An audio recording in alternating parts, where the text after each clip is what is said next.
Hello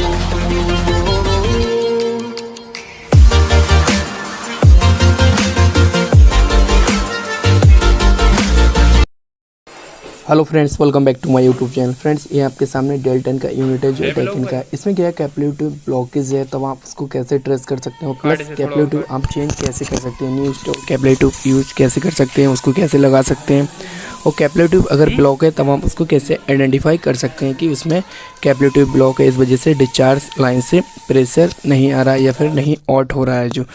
तो वहाँ पे क्या है, अभी यहाँ पर क्या है, हमने गैस को फिलअप किया, उसके बाद हमने जो फॉल्ट ट्रेस किया वो ये था कि इसका जो कैपेबिलिटी ट्यूब है वो ब्लॉक है। तो आपके सामने ये जो है ऑटो यूनिट है, और वहाँ पे क्या है, ये सारा जो कैपेबिलिटी ट्यूब आप देख रहे हैं यहाँ पे बहुत ज़्यादा नमी है। और कैपेबिलिटी ट्यूब का क्या साइज होता है, कितनी लेंथ रखना चाहिए, वो सारी डिटेल मैं आपको एक्सप्लेन कर दूँगा, चाहे वो 1 टन हो या 1.5 टन हो या फिर 2 टन हो।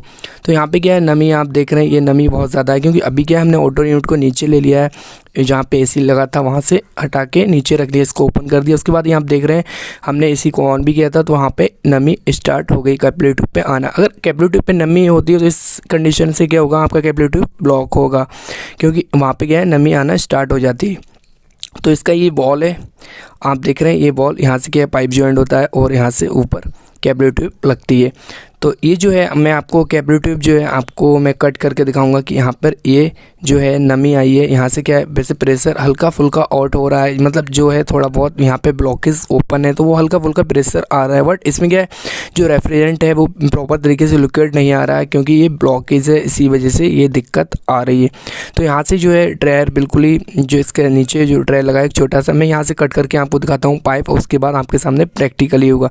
ये दोनों वॉल जो है ओपन है, मैं आपको ओपन करके दिखाता हूँ। नीचे वाला लीक था तो मैंने अच्छे से टाइट कर दिया, तो इस वजह से ओपन नहीं हुआ है। तो ये जो ऊपर वाला है ये आप देख रहे हैं बिल्कुल ही ओपन है, और डिस्चार्ज वाला ओपन है, बट इसमें क्या है, बिल्कुल ही जो प्रेशर आना चाहिए वो प्रेशर नहीं आ रहा है, बहुत मामूली सा प्रेशर आ रहा है, हल्का फुल्का। तो ये जो ओपन है, उसके बाद मैं क्या करूँगा, ये जो वॉल है वॉल ओपन है, और इसको मैं कट करके आपको दिखाता हूँ कि आपके सामने ये प्रैक्टिकली है कि यहाँ पर जो रेफ्रिजरेंट है वो अब निकलना स्टार्ट हो जाएगी, क्योंकि ये जो कैपेबिलिटी पे ब्लॉकेज है इसी वजह से प्रेशर आउट नहीं हो रहा है। तो आपके सामने ये मैं कट करता हूँ, उसके बाद इसको मैं दिखाता हूँ कि यहाँ पर रेफ्रिजरेंट है वो बाहर आएगी या नहीं आएगी। तो आप इससे क्या आइडेंटिफाई कर सकते हैं, ये देख रहे हैं आप, प्रेशर आना स्टार्ट हो गया, जो लिक्विड है वो बाहर निकल रहा है। तो इसी तरीके से आप कभी भी अगर ये काम कर रहे हैं तो आप क्या है, कट करके करें, क्योंकि अगर आपने रेफ्रिजरेंट चार्ज कर दिया, उसमें क्या है, आप अगर सोल्डिंग से ये जो है सोल्डिंग कर रहे हैं और आप इसको कनेक्ट मतलब रिकनेक्ट कर रहे हैं पाइप को, तो आप ध्यान रखें कि ऐसा कभी ना करें, आप पाइप हमेशा काटें, क्योंकि सोल्डिंग करेंगे तो वहाँ पर आग लगने के चांसेस रहते हैं। तो आप क्या चांसेस, क्या आग लगी जाती है मोस्टली, और वहाँ पर ब्लास्ट होने के भी चांसेस रहते हैं। तो आपको एक चीज़ का ध्यान रखना है, चाहे आपका प्रेशर हो या फिर आपका रेफ्रिजरेंट हो या फिर नाइट्रोजन हो, तो कभी भी आप अगर डिस्चार्ज से प्रेशर नहीं आ रहा है, आपने गैस चार्ज किए, तो वहाँ पे आप ध्यान रखें कि आप पाइप ट्यूब कटर से मतलब इसको कट कर दें पाइप को, इस चीज़ का ध्यान रखना है। तो आप देख रहे हैं ये जो बॉल है, बॉल में से बिल्कुल ही नहीं आ रहा, वॉल ओपन है, और इसकी जो कैपेबिलिटी ट्यूब है वो बिल्कुल ही ब्लॉकेज है। तो आप इस तरीके से इसको कर सकते हैं। तो ये जो है बहुत ज़्यादा रेफ्रिजरेंट निकल रही है, और यहाँ पे नमी भी स्टार्ट हो गई। तो अगर नमी आती है तो आप इससे आइडेंटिफाई कर सकते हैं कि आपका कैपेबिलिटी ट्यूब चोक है, या फिर अगर ड्रायर चोक होगा तो ड्रायर में नमी आने लगेगी, या फिर आपका हीटिंग कंडेंसर चोक होगा तो वो आधा हीट पड़ेगा, जहाँ से चोकिंग हुई वहाँ से हीट नीचे नहीं होगा। तो आप इससे मतलब आइडेंटिफाई कर सकते हैं कि अगर वो प्रॉपर पूरा हीट नहीं हो रहा है तो वहाँ पे आपका हीटिंग कंडेंसर चोक है, या फिर आपका जो एपोरेटर होता है वो चोक होगा, तब भी ये दिक्कत आएगी। तो आप देख रहे हैं ये सारा क्लियर हो गया, और यहाँ से जो भी है सब आउट हो गया। तो आप इस तरीके से इसको अच्छे से रेफ्रिजरेंट निकाल के, उसके बाद मैं आपको ये चेंज करके भी दिखाऊंगी कि कैपेबिलिटी ट्यूब कौन से साइज़ की कितनी होती है और कैसे आपको उसमें लगानी चाहिए। तो यहाँ से क्या है, हम मतलब इसके चाहे तो हम कट भी कर सकते हैं, वरना हम इसको निकाल सकते हैं। तो जितना ही प्रेशर है, पहले जितना भी गैस है इसमें रेफ्रिजरेंट है वो सारी निकल जाए, उसके बाद आप इसको निकालें।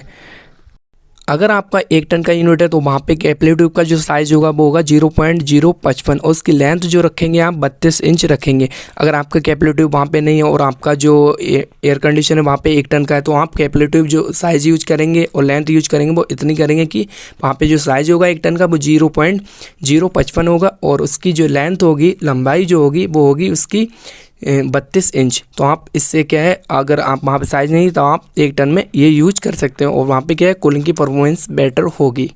अगर आपका डेल्टन का यूनिट है तो वहाँ पे आ जाओ, उसका कैपिलरी ट्यूब का साइज होगा वो होगा 0.060। इसकी जो साइज होगा वो डेल्टन का ये 0.060 और इसकी जो लेंथ होगी वो होगी 27 इंच। डेल्टन यूनिट में ये यूज होती है। अगर आपका 2 टन का यूनिट है तो वहाँ पे उसका जो साइज होगा कैपिलरी ट्यूब का वो होगा 0.064 और उसकी जो लेंथ होगी वो होगी उसकी जो लेंथ होगी वो होगी 28 इंच। ठीक है, ध्यान रखना 28 इंच होगी। और जो उसकी साइज होगा 2 टन का वो होगा आपका 0.064 और 2 टन की जो लेंथ होगी वो होगी 28 इंच। तो आप इससे क्या है, अगर आपको नहीं पता है वहाँ पे कैपिलरी ट्यूब नहीं है तब आप उसको ले जा सकते हैं। साइज मतलब आप देख लें मॉडल नंबर 1.5 टन है, 2 टन है या फिर 1 टन है, तो इसके हिसाब से आप वहाँ पे कैपिलरी ट्यूब लगा सकते हैं और वहाँ पे क्या है कूलिंग भी अच्छी करेगा।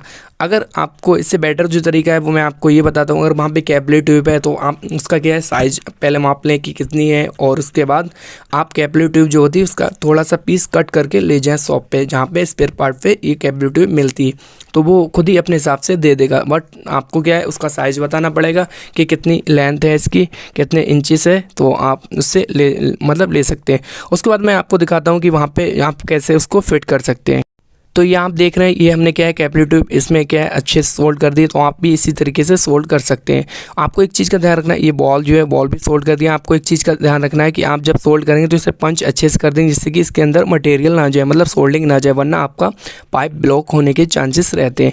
तो आप अच्छे से उसको पंच कर लें। उसके बाद ये कैपिलरी ट्यूब हमने अटैच कर दी, उसके बाद ड्रायर में और ड्रायर से फिर इस पाइप में हीटिंग कंडेंसर के कनेक्ट कर दिया। तो आप इस तरीके से इसको सोल्ड कर सकते हैं। तो फ्रेंड्स ये इन्फॉर्मेशन कैसी लगे, अगर अच्छी लगी वीडियो को लाइक कर दो, चैनल पर न्यू विजिट किया चैनल को सब्सक्राइब कर दो। Thank you for watching.